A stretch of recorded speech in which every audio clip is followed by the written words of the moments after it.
दोस्तों नमस्कार, मैं संतोष कुमार अभी 15 महत्वपूर्ण प्रश्न का सॉल्यूशन करने वाला हूं। 4 ऑप्शन होंगे आपके सामने, तो चलिए शुरू करते हैं। कोरोना से जुड़ा हुआ सारा का सारा क्वेश्चन है। कोरोना 19 यानी कि कोरोना वायरस फैमिली का कोविड-19 जो वायरस है, इसका सबसे पहली बार जो पहचान है वो कहाँ हुआ था? तो इसका ऑप्शन है जापान, बीजिंग चीन, कोरिया और वुहान। तो जो आंसर है वो है वुहान। वुहान एक शहर है और चाइना के हुबेई प्रांत में है। चाइना के किस प्रांत में है? हुबेई। और एक चीज़ और दोस्तों आपको पता होना चाहिए, एक मोबाइल कंपनी भी है चाइना का जिसका नाम है हुआवे। तो हुआवे मोबाइल फ़ोन का कंपनी है, वो स्मार्टफोन कंपनी है, वो भी चाइना का है, लेकिन राज्य का नाम है हुबेई जहाँ पर है वुहान शहर। अगला जो क्वेश्चन है, पिछले 1 दशक में WHO ने कुल कितने स्वास्थ्य आपातकाल घोषित किए हैं? तो थोड़ा सा दोस्तों एक अलग तरह का ये लाइन है। हेल्थ इमरजेंसी, दुनिया भर में अगर कोई बहुत बड़ा महामारी आ जाता है तो हेल्थ इमरजेंसी घोषित किया जाता है WHO के द्वारा।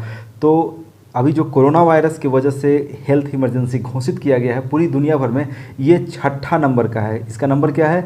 इसका नंबर है 6 नंबर का, 6ठा नंबर का हेल्थ इमरजेंसी घोषित किया गया है। तो इसका आंसर है ग और पहला का आंसर था क। ठीक है, चलिए जो अगला क्वेश्चन है दोस्तों उसको हम लोग देखते हैं। बहुत ही महत्वपूर्ण प्रश्न है ये भी। कोरोना वायरस के अनुवांशिक पदार्थ क्या है? यानी कोरोना वायरस का जेनेटिक मटेरियल क्या है? ऑप्शन है RNA, DNA, फिर एक ऑप्शन है RNA प्लस DNA और कोई अन्य। तो क्या होगा बताइए? तो इसका आंसर होगा RNA। कोरोना वायरस का अनुवांशिक पदार्थ है RNA। कोरोना वायरस का आकार क्या है, साइज क्या है? देखिए ये नैनोमीटर के आकार में होता है, लेकिन एग्जैक्ट बताना है क्या है। तो दोस्तों एग्जैक्ट होगा 50 से 200 नैनोमीटर इसका आकार होता है, इसका साइज होता है। चलिए दोस्तों जो अगला क्वेश्चन है चलिए उसको देखते हैं। और जो अगला क्वेश्चन है वो है सार्स। यहाँ पर थोड़ा सा गलती लिखा गया है, एक्चुअली ये R होगा, इसको सुधार देते हैं, ये R होगा, ठीक है, और है S, ठीक है, सार्स, SARS, थोड़ा गलती हो गया था, सार्स का फुल फॉर्म क्या है? देखिए एक्चुअली दोस्तों थोड़ा सा आपको समझना होगा कि सार्स एक महामारी था और आज से कुछ वर्ष पहले आया था दुनिया में, ठीक है। तो उसका फुल फॉर्म क्या है? क्योंकि उसका कुछ ना कुछ कनेक्शन कोरोना वायरस से भी है, तो इसका फुल फॉर्म एग्जामिनेशन में पूछा जा सकता है, SARS, सार्स का। तो ऑप्शन देखिए, severe acute respiratory syndrome, senior above respiratory syndrome, severe above response system और सिंपल एक्यूट रेस्पिरेटरी सिस्टम। तो इसका जो आंसर होगा, इसका जो फुल फॉर्म होगा SARS, सॉर्स का सेवियर एक्यूट रेस्पिरेटरी सिंड्रोम, और हिंदी में इस तरीके से लिखाता है शॉर्स, ठीक है, सॉर्स। तो इसका फुल फॉर्म है सेवियर एक्यूट रेस्पिरेटरी सिंड्रोम। तो चलिए दोस्तों कुछ आगे क्वेश्चंस को देखते हैं। और जो अगला क्वेश्चन है वो है मार्स, MERS, मार्स। मार्स का फुल फॉर्म क्या होता है? सॉर्स था और यहाँ मार्स है, MERS, इसका फुल फॉर्म। तो ऑप्शन देखिए, middle east respiratory syndrome, man earn respiration system, man east respiratory system, middle earn response system, Mars. तो जो इसका आंसर होगा मिडिल ईस्ट रेस्पिरेटरी सिस्टम। देखिए ये श्वसन तंत्र यानी रेस्पिरेटरी सिस्टम से जुड़ा हुआ एक बीमारी है जो मिडिल ईस्ट में आया था, यानी अरबियन कंट्री, जो खाड़ी देश हैं, मिडिल ईस्ट जिसको बोलते हैं, वहाँ पर आया एक बीमारी था, महामारी था, जो आज से कुछ वर्ष पूर्व आया था, जिसका नाम था मार्स। चलिए अगला क्वेश्चन, कोरोना वायरस का जो RNA होता है, जो उसका आनुवांशिक पदार्थ है, अभी थोड़ा देर पहले हमने देखा, वो किससे घिरा हुआ होता है? ऑप्शन है spike protein, normal protein, RNA protein, carbohydrate. तो इसका जो आंसर होगा वो है स्पाइक प्रोटीन से घिरा हुआ होता है उसका RNA। अगला लॉकडाउन, आप लोग खूब सुनते हैं लॉकडाउन लॉकडाउन लॉकडाउन। तो लॉकडाउन आखिर किस कानून के अंतर्गत हुआ है? लॉकडाउन किस कानून के अंतर्गत? ऑप्शन है महामारी अधिनियम 1897, आपदा प्रबंधन अधिनियम 2005, आवश्यक वस्तु अधिनियम संशोधन 1955, इनमें से कोई नहीं। तो जो दोस्तों आंसर है वो है महामारी अधिनियम, अंग्रेजों के समय का ये कानून है। अगला, रेमडेसिविर का किसके उपचार हेतु परीक्षण हुआ था? रेमडेसिविर आपको पता होगा, आप लोग नाम खूब सुनते होंगे अखबारों में, रेमडेसिविर। तो दोस्तों ये कोविड-19 के लिए जो इसका इलाज है ये बस एक्सपेरिमेंटल इलाज है, ये WHO का खुद कहना है। एक्चुअली इसका जो परीक्षण हुआ था वो इबोला के लिए हुआ था। 4 ऑप्शन है, इबोला, कैंसर, कोविड-19 और टाइफाइड। तो इबोला के लिए इसका परीक्षण हुआ था, ये बात आपको दोस्तों पता होना चाहिए। ठीक है।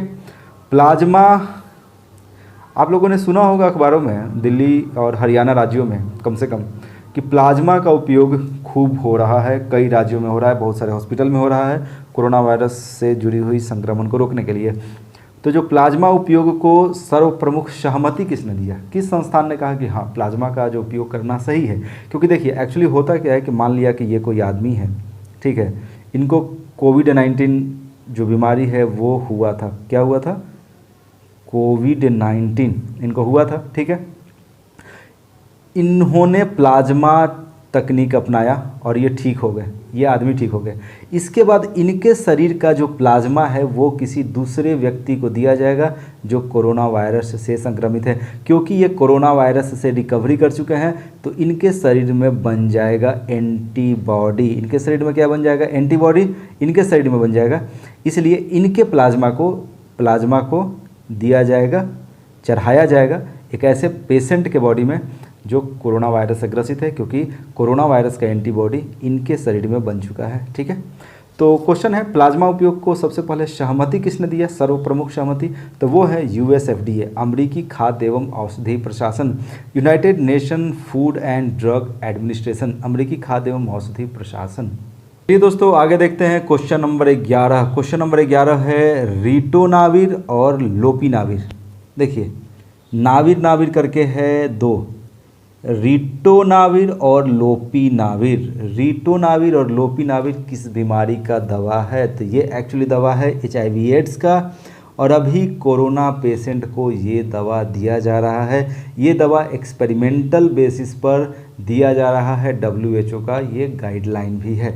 ठीक है। तो दवा किसका है? ये HIV का, और अभी फ़िलहाल कोविड-19 के पेशेंट को भी दिया जा रहा है, लेकिन एक्चुअली किसका दवा है? HIV एड्स का। ठीक है। अगला, भिलवाड़ा मॉडल का संबंध किससे है? भिलवाड़ा राजस्थान में एक जगह है भिलवाड़ा, इसका संबंध किससे है? भिलवाड़ा मॉडल बहुत ही फेमस है। तो इसका संबंध है कोविड-19 से। एक्चुअली में हुआ क्या था, यहाँ पर कोरोना केसेस पिछले साल काफ़ी ज़्यादा देखा गया था, तो यहाँ पर बहुत ज़्यादा रिस्ट्रिक्शन को बढ़ाया गया था। किसी भी तरह का जो आवाजाही था उसको दम से रोक दिया गया था, और जो भी है जांच को भी बहुत ज़्यादा बढ़ा दिया गया था। RT-PCR जांच वगैरह को भी काफ़ी बढ़ाकर यहाँ पर कंट्रोल किया गया था संक्रमण को। चलिए भिलवाड़ा में। तो अगला क्वेश्चन जो है दोस्तों उसको देखते हैं। अगला क्वेश्चन है AMR का फुल फॉर्म क्या है? AMR, तो जो इसका आंसर होगा वो आपको मैं बता देता हूँ, एंटी माइक्रोबियल रेसिस्टेंस। एक्चुअली ये होता क्या है?